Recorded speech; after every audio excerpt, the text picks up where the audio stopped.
5 రోజులుగా ఖమ్మం పట్టణం వెలుగుమట్ల ప్రాంతంలో వందల పేదల ఇళ్లను కూల్చివేసి ప్రజల కన్నీళ్లతో చెలగాటమాడినటువంటి కాంగ్రెస్ ప్రభుత్వాన్ని చూసి యావత్ తెలంగాణ పేద జాతి అంతా కూడా వాళ్ళకు సంఘీభావం చెప్పడమే కాకుండా ఈ ప్రభుత్వం కూలిపోవాలని చెప్పి శాపనార్థాలు పెడుతున్నారు. ఈ ప్రభుత్వం వచ్చినప్పటి నుంచి కూడా ఆనాడు కేసీఆర్ ప్రభుత్వాన్ని గద్దెదించాలని, ఆనాటి అహంకారపు ప్రభుత్వాన్ని గద్దెదించాలని చెప్పి శపథం చేసి ఇవాళ కాంగ్రెస్ పార్టీని పట్టం కడితే అందులో ప్రధాన పాత్ర పోషించిన జిల్లా ఖమ్మం జిల్లా.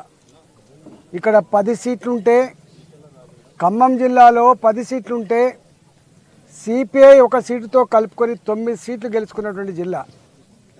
ఈ జిల్లా నుంచి ఒక డిప్యూటీ ముఖ్యమంత్రి గారు ఉంటారు, ఒక రెవెన్యూ మంత్రి గారు ఉంటారు, ఒక వ్యవసాయ శాఖ మంత్రి గారు ఉంటారు. అంటే సీనియర్ మోస్ట్ నాయకులు ఉన్నటువంటి అతి కీలకమైన మంత్రిత్వ శాఖలు ఉన్నటువంటి జిల్లా కూడా ఈ జిల్లానే. ఖమ్మం ప్రజలంతా కూడా సంబరపడరు కావచ్చు, మాకు 3 మంత్రిత్వ శాఖలు వచ్చినాయి. ఈ జిల్లా దిశలు కూల్చివేసిన ఇళ్లతో నేను ఒకటే రేవంత్ రెడ్డి గారి ప్రభుత్వాన్ని అడుగుతా ఉన్నా, మీరు వచ్చినప్పటి నుంచి కూడా చూస్తున్నాం, ఒక హైడ్రా తెచ్చి హైదరాబాద్ నగరంలో వేలాది మంది పేదల ఇల్లు కూల్చే ప్రయత్నం చేసిండ్రు. ఒక మూసి ప్రక్షాళన పేరిట పేదల ఇళ్లను కూల్చే ప్రయత్నం చేసిండ్రు. ఇవాళ ఖమ్మంలో కూడా అదే ప్రయత్నం చేసిండ్రు. తెలంగాణ మాత్రమే కాదు, ఇవాళ హైదరాబాద్ లాంటి నగరాల్లో ఆనాటి సమైక్య రాష్ట్రానికి సంబంధించి శ్రీకాకుళం, విజయనగరం, ఇవాళ కర్నూలు, కడప, తెలంగాణ ప్రాంతం నుంచి వెళ్ళి పొట్ట చేత పట్టుకొని కన్న ఊర్లో ఉపాధి లేకపోతే కనిపెంచిన అమ్మా నాన్నను అక్కడే వదిలిపెట్టి కన్న పిల్లల్ని వేసుకొని హైదరాబాద్కో, ఖమ్మంకో, వరంగల్కో, కరీంనగర్కో వచ్చి పండ్లు అమ్ముకొని బతికేవాళ్ళు, పూలు అమ్ముకొని బతికేవాళ్ళు, కూరగాయలు అమ్ముకొని బతికేవాళ్ళు, 10 ఇళ్లల్లో పని చేసుకొని బతికేవాళ్ళు, 10 ఇళ్లల్లో బట్టలు ఉతికి బతికేవాళ్ళు, ఆటో నడుపుకొని బతికేవాళ్ళు, రిక్షాలు తొక్కుకొని బతికేవాళ్ళు, ఇవాళ షాపులలో పనిచేసేవాళ్ళు. వీళ్ళంతా వాళ్ళకు ఇల్లు కిరాయి పే చేసే కెపాసిటీ కూడా ఉండదు. వాళ్ళకు నగరంలో ఎక్కడైనా ప్రైవేటు భూములలో గుడిసెలు వేసుకుందామంటే ఉండనివ్వరు. కాబట్టి విసిరేసినట్టుగా ఊరికి బయట జనసంచారం లేని దగ్గర, కరెంటు లేని దగ్గర, మంచినీళ్ళు లేని దగ్గర పాములు కరుస్తాయి, తేలు కరుతాయి అని తెలిసినప్పటికి కూడా, వాళ్ళ ప్రాణాల ముప్పు ఉన్నప్పటికి కూడా విసిరేసినట్టుగా గుడిసెలు వేసుకుంటారు వాళ్ళు. పాపం గుడిసెలు వేసుకొని ఇక్కడి నుంచి పని చేసుకుంటారు వాళ్ళు. అట్లనే గుడిసెలు వేసుకున్న జనం, వీళ్ళు కొత్తగూడెం నుంచి వచ్చిండ్రా, వీళ్ళు భూపాలపల్లి నుంచి వచ్చిండ్రా, వీళ్ళు ఆంధ్ర ప్రాంతం నుంచి వచ్చిండ్రా, వీళ్ళు నల్లగొండ జిల్లా నుంచి వచ్చిండ్రా, కానీ వీళ్ళందరూ కూడా పేదలు మాత్రమే. వీళ్ళందరూ రెక్కాడితే కానీ డొక్కనిండని వాళ్ళు. చిన్న పిల్లల్ని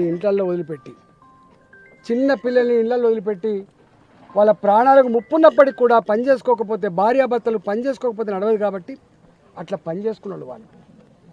భూదాన్ ఒకనాడు ఈ రాష్ట్రంలో వినోబా భావే ఆ మహానుభావుడు పేదవాళ్లకు నిలవ ఉండాలని, పేదవాళ్ళకింత భూమి ఉండాలి, ఇల్లు ఒక సెంటిమెంటు, భూమి ఒక సెంటిమెంట్ అని చెప్పి భావించి ఆనాడు వినోబా భావేకి, ఆనాటి భూమి కలిగిన వాళ్ళు, మానవత్వం ఉన్నవాళ్ళు వేల ఎకరాలను ఆనాడు దానం చేశారు.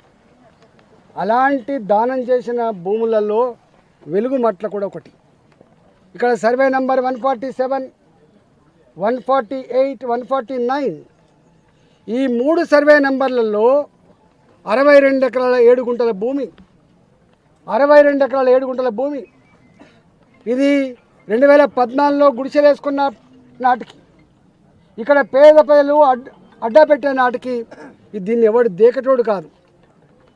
ఇవాళ అలాంటి భూములలో 2014 నుంచి వెళ్ళి 19 వరకు గుడిసెలేసుకొని, రేకుల షెడ్లు వేసుకొని జీవిస్తున్న ప్రజలకు ఆనాటి ప్రభుత్వం కూడా, కేసీఆర్ ప్రభుత్వం కూడా ఈ భూమి మీద కన్నేసి కూల్చే ప్రయత్నం చేసింది. కానీ ఆనాడు శాసనం చేయలేకపోయింది ఆ ప్రభుత్వం. ప్రజల తిరుగుబాటుకు, ప్రజల యొక్క ఐక్యత ముందు ఆనాడు అది కూల్చివేయడం సాధ్యం కాలేకపోయింది. కానీ ఈ ప్రభుత్వం, రేవంత్ రెడ్డి ప్రభుత్వానికి కూల్చివేతలు, డిస్ట్రక్షన్, డిమాలిషన్, ఇవాళ డిస్ట్రక్షన్, డిమాలిషన్ ఇవాళ వాళ్ళ ఎజెండాలో ఉంది. కాబట్టి వీళ్ళకు ఇండ్లు కట్టించడం చేత కాదు, భూములు పంచడం చేత కాదు, పేదల బతుకులలో వెలుగు నింపడం చేత కాదు. కానీ ఈ ప్రభుత్వానికి ఆ పేదలు ఇంటున్న ఇళ్లను కూలగొట్టడం చేతనవుతుంది. పేదలు దున్నుకుంటున్న అసైన్మెంట్ భూములను గుంజుకోవడం చేతనవుతుంది తప్ప పేదలకు న్యాయం చేసే చేత కాదు వీళ్ళకి. ఇవాళ వీళ్ళు పాపం అనేక సార్లు కోర్టు మెట్టెక్కిండ్రు. అయ్యా మేము మనుషులం, మేము పేదవాళ్ళమే కావచ్చు కాక, కానీ మేము మనుషులం, మేము వేసుకున్న ఇండ్లు, మేము వేసుకున్న గుడిసెలు ఇవాళ ఇది వినోబా భావే గారికి దానం చేసినటువంటి భూములలో వేసుకున్నాం. మేము వేసుకున్న భూములలో మాకు కరెంట్ ఇస్తలేరు, మాకు నీళ్ళు ఇస్తలేరు, మాకు కనీస సౌకర్యం లేవంటే ఆనాడు 2019లోనే చెల్లా కోదండరామ్ గారు పాపం ఆ జడ్జి గారు వాళ్ళకు నీళ్ళు ఇవ్వండి, వాళ్ళకు కరెంట్ ఇవ్వండి అని చెప్పి వారు కోరింది. కానీ కరెంట్ ఇవ్వలేదు దుర్మార్గులు, నీళ్ళు ఇవ్వలేదు దుర్మార్గ ప్రభుత్వాలు. అయినా జనరేటర్లు పెట్టుకొని వాళ్ళు జీవిస్తున్నారు. అసలు మీరు మనుషుల, పశువుల, పాలకులు అనే వాళ్ళు ఎవరి కోసం ఉండాలి?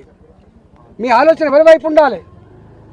ఇన్ని వేల మంది ఇక్కడ నివసిస్తున్నారు, మరి వీళ్ళకి నీళ్ళు అయితే ఇద్దాం, వీళ్ళకి కరెంట్ ఇద్దామంటే సోయి జ్ఞానం కూడా మీకు లేదు. ఇలా ఆనాటి ప్రభుత్వం అట్టే చేసింది, ఇలా ఈనాటి ప్రభుత్వం కూడా వచ్చి 2 సంవత్సరాలు దాటిపోయింది. నీళ్ళు ఇచ్చుడు కాదు, కరెంట్ ఇచ్చుడు కాదు, ఏకంగా గుడిసెలే కుప్పకూల్చింది. వాళ్ళ